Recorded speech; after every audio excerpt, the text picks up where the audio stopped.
질적인 면에서 보면 초월하고 종합적으로 보기 시작하게 되면 일희일비할 때 느끼지 못하는 것들을 느낍니다. 그 얘기를 지금 하는 중이에요.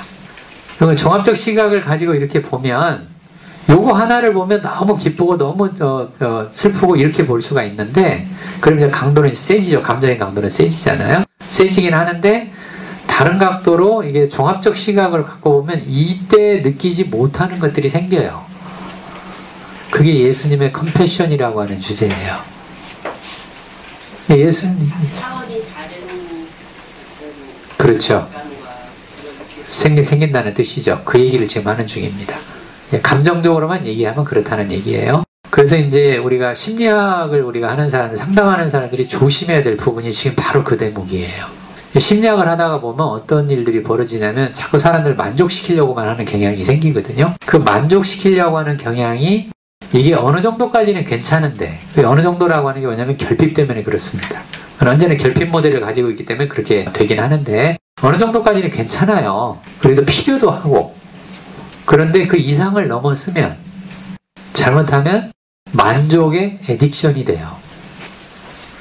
사실 만족이라고 하는 것은 만족하고 그 다음 거를 위한 또 수단이 돼야 되거든요. 그게 만족하고 끝나는 게 아니라, 예를 들어서 밥 먹었잖아요. 그러면 이제 밥 먹었으니까 참 맛있다, 잘 먹었다, 이 만족감이잖아요.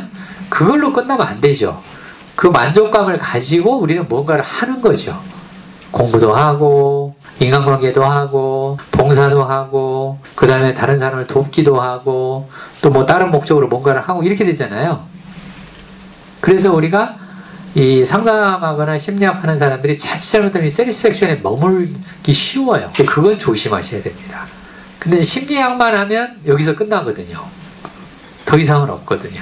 그래서 항상 그 심리학의 위험성을 우리가 조심해서 봐야 되는 그런 대목인데, 그래서 지금 초월 얘기를 그래서 제가 해드리는 거예요. 초월을 하게 되면, 쉽게 말해서 종합적으로 보기 시작을 하게 되면, 그래, 그 일희일비 하는 것도 필요하지, 중요하지. 그러나 그보다 더 중요한 게 있지. 뭐 여러 가지를 종합적으로 보기 시작을 하면 일희일비 하는 사람들이 보지 못하는, 느끼지 못하는 것들을 느낄 수가 있습니다. 이런 것들이 이제 조금 다른 각도로 얘기하면 이제 Theology of Emotions라고 하는 그런 주제인데, 감정의 신학 측면에서 보면 이제 우리가 심리적 satisfaction이라고 하는 것과 영적 satisfaction이라고 하는 게 상당히 다르거든요. 달라요. 두 가지가. 아무튼 이제 질문을 하셔가지고 이제 여기 방향이 상당히 좋은 질문이에요. 좋은 질문이고, 이런 여러 가지 주제가 또 있어요. 이 속에는 또 여러 가지 주제가 있습니다. 자, 다시 쉽게 말해서 종합적으로 상황을 보기 시작을 하면 감정을 느껴도 깊이 느낀다는 뜻이에요. 깊이 느낀다는 말의 뜻은 바꿔서 얘기하면 쉽게 상황에 흔들리지 않는 감정을 갖는다는 뜻이에요. 이게 진짜 자기와 관계가 있잖아요. 솔리드 셀프와 관계가 있잖아요. 관계 있습니다. 자, 일단 물리적 현실 지금 얘기를 하고 있죠. 물리적 현실에 근거한 상담학의 이론들 속에 초월 현상이 있냐? 있다. 그게 융의 이론이 대표적이라고 얘기했고, 다극적 체제를 지금 제가 얘기해드렸잖아요. 융은 이거를 초월이라고 말을 안 해요. 안 하지만 융의 이론 자체는 상당히 초월적입니다. 그 자체가. 융은 이거를 개성화란 이름으로 얘기를 해요. 인디비듀에이션이란 말로 얘기를 하지만, 그 인디비듀에이션이 되려면 초월적이지 않으면 인디비듀에이션이 안 됩니다. 그렇게 된 거예요. 초월 시각에서 보면. 그럼 정신분석 같은 경우는 어떠냐? 이거는 초월적이잖아요. 초월적이에요, 정신분석도. 정신분석은 늘 주장하는 게 뭐냐면 무의식 세계의 자료를 의식 세계에 떠올리는 거잖아요. 그래서 그 기법으로 자유현상 기법이 있잖아요. 그럼 무의식 세계를 의식 세계로 떠올리는 이유가 있습니다. 왜 떠올리느냐? 자기의 충동성을 뭐 하려고 그러는 거예요? 조절하려고 그러는 거잖아요. 조절이죠. 충동성을 조절한다는 얘기는 이미 충동성보다 자기가 더 커졌다는 얘기죠. 충동성과 자기가 똑같으면 조절할 수가 없잖아요. 그게 애들이잖아요. 애들은 그래 충동성을 조절 못합니다.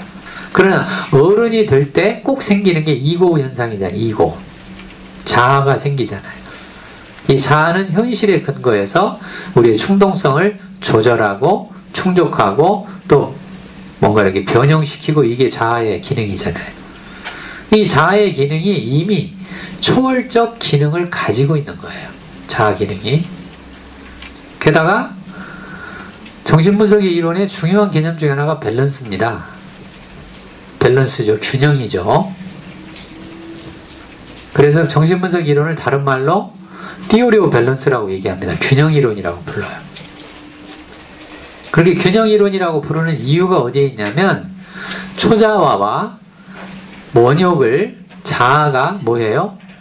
균형을 잡죠.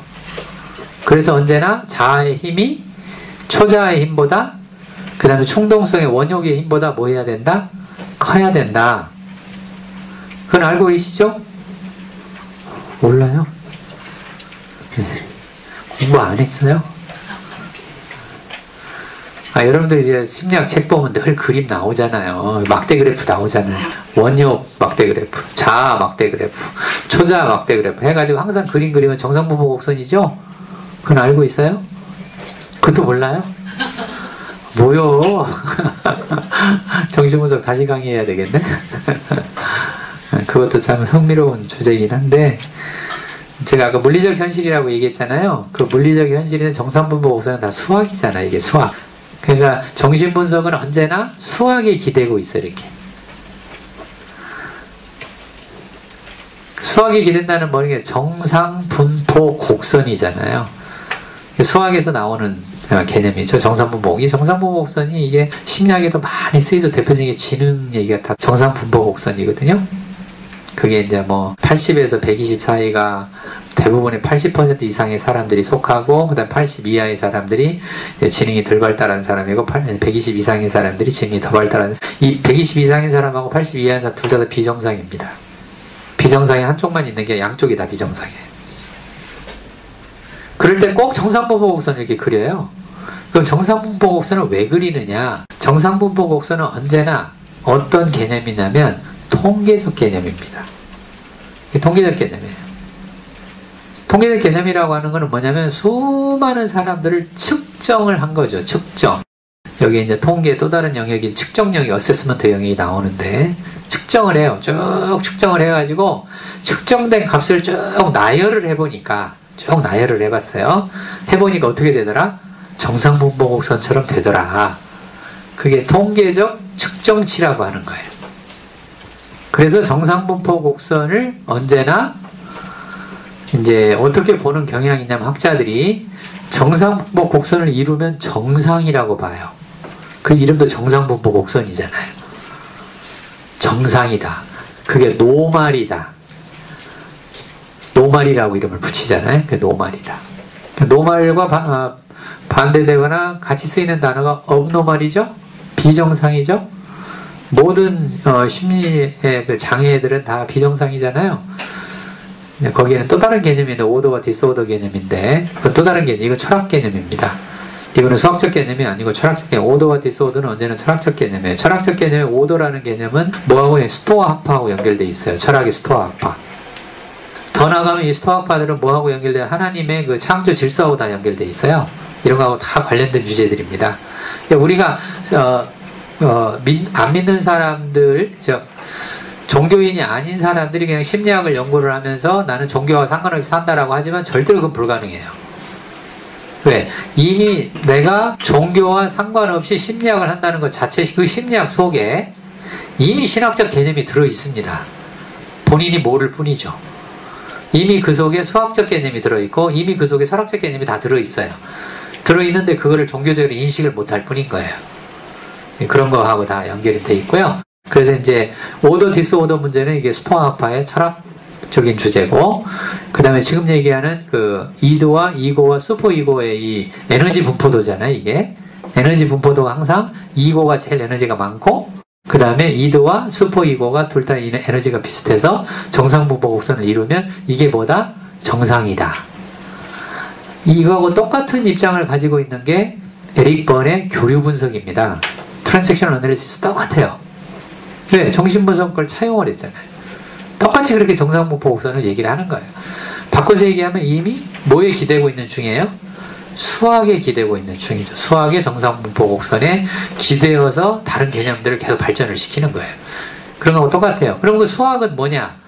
다 물리적 현실에 기초한 개념들입니다. 수학은 다 그런 거예요.